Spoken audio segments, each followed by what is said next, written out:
Il-mulej sejjaħli bħala nisrani lili fiħdan komunità, fiħdan il-poplu tiegħu. Meta sejjaħli għal-għandu sabiex jiena nidħol f'din l-intimità u fl-esperjenza tiegħu fiħdanu fl-imkien mal-bqija ta' dawk li huwa qed jifforma bħala komunità waħda. Li hija komunità ta' mħabba kif kelli ċans nispjega anke f'dawn l-aħħar żewġ katekeżijiet qabel li kont qed nagħti.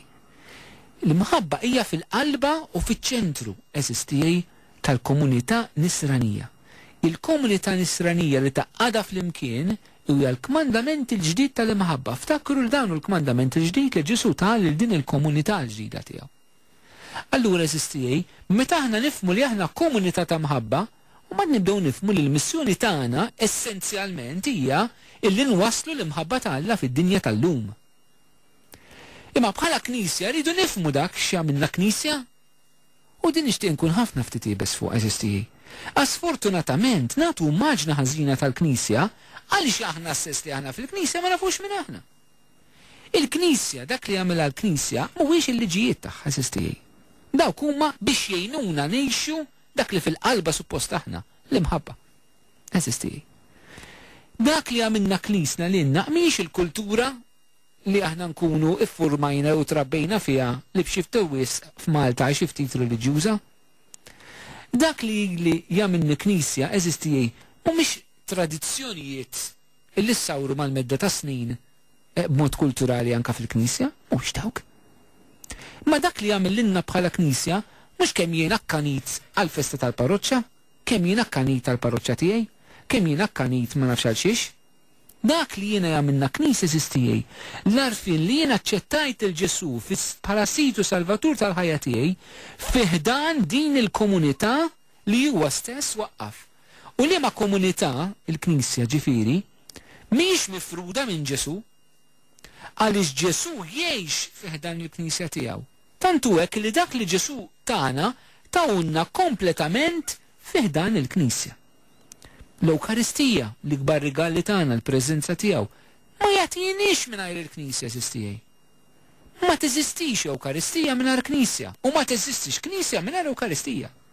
U għalhekk ninsisti li l-qalba tal-Knisja l-imħabba għaliex il-qalba tal-Knisja l-Ewkaristija kif għallem Ġwanni Pawlu Tieni fl-aħħar enċiklika tiegħu li kiteb fi 2005 qabel ma miet Ekklesja l-Ewkaristija. Il-Knisja li tgħix bl-Ewkaristija eżistijaj. Hemm relazzjoni kbira bejn l-Ewkaristija u bejn il-Knisja. U l-Ewkaristija hija s-sagrament tal-imħabba eżistijaj.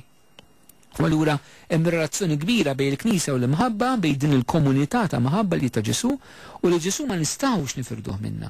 Daqskemm ir-ras ma tistax tifridha mill-bqija tal-ġisem. Għalhekk il-Knisja titkellem dwar anfisha bħala l-ġisem mistiku ta' Ġesu. Għaliex? Għax fil-waqt li hija dan il-poplu ta' Alla huwa l-poplu ta' Alla fi Kristu. U Kristu mhux mifrud minn dan il-poplu. Allura aħna dan il-ġisem u Kristu r-ras tagħna, ma kif il-ġisem ma tistax tifirdu mir-ras u r-ras ma tistax tifirda mill-ġisem, Kristu ma tistax tifirdu mill-Knisja u l-Knisja ma tistax tifrida minn Ġesu. Kristu iva u Knisja le huwa slogan li jingħad diversi drabi li huwa kompletament żbaljat. Kristu sieħ kif jgħallem Sant Augustin huwa Kristu maqut ħaġa waħda mal-Knisja tiegħu. U din il-Knisja hija fl-istess ħin it-Tempju tal-Ispirtu Santu. Għaliex l-Ispirtu Santu huwa l-imħabba bejn il-Missieru l-Iben. U din l-imħabba jgħid San Pawl fl-Ittratir Rumani kapitlu 5 vers 5 ġiet imsawba fi qlubna permezz tal-Ispirtu Santu. U allura l-Ispirtu li hemm fija u l-Ispirtu li hemm fika hija waqt nisranija, hija nisrani. U l-Ispirtu li għadna fl-imkien għalhekk aħna t-Tempju tal-Ispirtu Santu mhux biss bħala persuni singoli, però bħala komunità nisranija fina jammar l-Ispirtu Qaddis. Mela l-Knisja hija l-poplu ta' Alla, il-Knisja hija l-ġisem mistiku ta' Ġesu u l-Knisja hija t-Tempju tal-Ispirtu Santu eżistijaj. Araw ir-relazzjoni bejn it-Trinità Qaddisa u dak li għamilna bħala Knisja. U nibqa' ninsisti il-qalba tagħha hija l-imħabba l-missier illi għażilna xi ħobbna l-Iben li jagħtina lilu nnifsu jaqgħadna miegħu fl-imħabba u l-Ispirtu Qaddis li huwa l-istess imħabba li jammar jgħix fil-qalb tagħna. Jekk aħna maħniex konxi ta' din ir-realtà li tagħmilna Knisja, allura eżistijaj hemm bżonn nifqu nirriflettu ftit. Hemm bżonn verament nkunu konxi aħna klabb. Maħniex klabb eżistijaj. Aħna istituzzjoni, għandna element ta' istituzzjoni fil-Knisja, għax il-Knisja bħall-inkarnazzjoni għandha l-element viżibbli tagħha, għandha l-element li jidher. U allura dak li jidher fil-Knisja huwa l-istituzzjoni, però tkun gwaju għasrek aħna Knisja nirriduċuha għall-istituzzjoni, għax jekk nagħmlu hekk allura nisqof inġibuh xi manager kbir. Il-qasisin nagħmluhom il-managers ta' taħtu u l-bqija tan-nies nagħmluhom klijenti. Hekk inġibu għat-Knisja mbagħad teżisti. Allura nibdew il-Knisja issa xi istituzzjoni li għandha ħafna servizzi, għandha l-management tagħha, għandha l-prodott li tidbih, però mhijiex hekk eżisti. Il-qalba tagħna mhijiex dik u faċilment nistgħu nagħtu dik l-impressjoni ta' Knisja. Għaliex jekk aħna ma ngħixux id-dimensjoni ta' dil komunità ta' maħabba u fil-konkret. Jien għandi dubju kemm ħafna minna li ngħidu aħna nsara Kattoliċi f'Malta ngħixu verament din il-qalba ta' din il-komunità ta' mħabba. Ixi kuntant nistħajjel in-nies fil-qudiesa isek bħal meta tmuran tax-xahar u tmuran tal-grocer inti tħobb tmuran dak tax-xahar ta' jiena ħobb f'dik il-Knisja. U kumbrat sor inta qorba minn nies flimkien hemmhekk bħal meta mmurna tax-xahari. Inta qorba minn nies li dakinhar għamlu appuntament biex jaqtaw xarhom dakinhar. Ma tantx xi kuntant aħna differenti minn hekk. Hija mentalità kompletament żbaljata li għandna bżonn naħdmu fuqha ħafna. Ħafna għandna bżonn naħdmu fuqha. Li nikbru f'dan is-sens ta' komunità l-Arċisqof hawn Malta, Monsignor Cremona qed jagħmel ħafna enfasi fuq il-bżonn li jinbnew komunitajiet żgħar sabiex nistgħu nerġgħu naqbdu nirkupraw din il-viżjoni vera tal-Knisja. Illi allura nibda nifhem li mhijiex relazzjoni tiegħi bejni u bejn Alla ma hija komunità ta' maħabba li l-persuni ma niżilhomx jiena huma dawk li l-mulejtani fil-ħajja tiegħi. Meta nibnu nifhmu allura eżisti anke din komunità verament min hija bid-difetti kollha tagħna għax l-imħabba eżisti mhix awtomatika, l-imħabba hija vjaġġ, l-imħabba ġifieri titmut ħafna li kien nifsek, maħniex qegħdin noqogħdu nagħmlu kliem icing sugar biex noqogħdu nsemmu Knisja komunità ta' mħabba mbagħad tmur tfittex ma ssib xejn. Ġifieri qegħdin nitkellmu minn element illi aħna rridu bħal Kristu nagħtu ħajjitna l-xulxin. Illi mhijiex faċli. Għax tweġġa, għax tejtajma, għax dak idejjek u dikha ma nafxiex u l-oħor ma nafx kif inhu u tispiċċa kollha kif tittajjar kulħadd minn qudiem wiċċek. Imma dak li għamilna Knisja propju li ma ntajjar il-ħadd imma mutina kulħadd. U mhix faċli. Jista' jkun diskors ħafna sabiħ u l-ferjer ta' ma jfisser xejn, però dik hija sejħa li aħna msejħin nagħmlu mhux bil-qawwa tagħna ma kif Gabriel qal lill-Madonna qawwa tal-Ispirtu Santu se jagħmilha fina. U li ma nردux ninsiwa. L-Ispirtu Santu hija tassew ma' Knisja magħna ġifieri eżisti. Meta nifhmu allura x'inhi dak li jagħmel lilna bħala Knisja din il-komunjoni ta' mħabba. Tajjeb li nġibu nkunu sinjal ta' dil-laqda li l-muljerit minna. Allura nibdew nifhmu anke il-missjoni tagħna fih dan is-soċjetà. Il-Knisja fih dan is-soċjetà eżistijej ma għandha l-ebda la bżonn u m'għandha l-ebda ħsieb u m'għandha l-ebda hidden agenda li trid timponi lilha nfisha fuq is-soċjetà.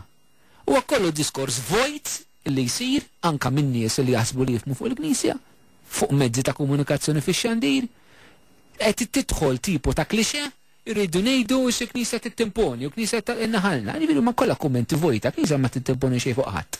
Il-Knisja ma titlaq ħadd. Il-Knisja hija konxa li aħna għandna din il-missjoni nuru li mħabba tagħna eżistijej lil ħutna l-bnedmin. Li ma missjoni bl-ebda sens ta' gwerer, bl-ebda sens ta' affarijiet ta' kruċjati u militanti, l-Knisja hija fid-dmir u fir-responsabilità u meta ngħid il-Knisja mhux ngħid l-isqof u s-saċerdoti, qed ngħid aħna l-insara. Għandna dmir ir-responsabilità illi nwasslu din il-maħabba s-soċjetà ta' żmienna. Min hemm jitlaq kollox. Benedittu 16 bl-ewwel enċiklika tiegħu Deus Caritas Est reġa' fakkarna l-kol bħala Knisja. Falla li huwa mħabba, aħna li maħluqin fi ġbija tiegħu Alla li mħabba, il-Knisja li fi ġbija ta' Trinità Qaddisa Alla l-komunità ta' mħabba, però Knisja li għandha din il-missjoni li din il-mħabba titwassala il-bniedem u d-dinja tal-lum. U nixtieq nagħmel enfasi li aħna l-kol kemm aħna jkollna dan l-ispirtu, għax kultant il-mod kif aħna nitkellmu isna qegħdin noħdu għatta qabel kontra persuni. L-imħabba tfisser li hu dak li hu tajjeb ngħid li hu tajjeb. U dak li jgħidu ħażin ngħid li hu ħażin. Però ma tfissirx l-imħabba li nkissru persuni oħrajn anke jekk naqblux magħna fis-soċjetà.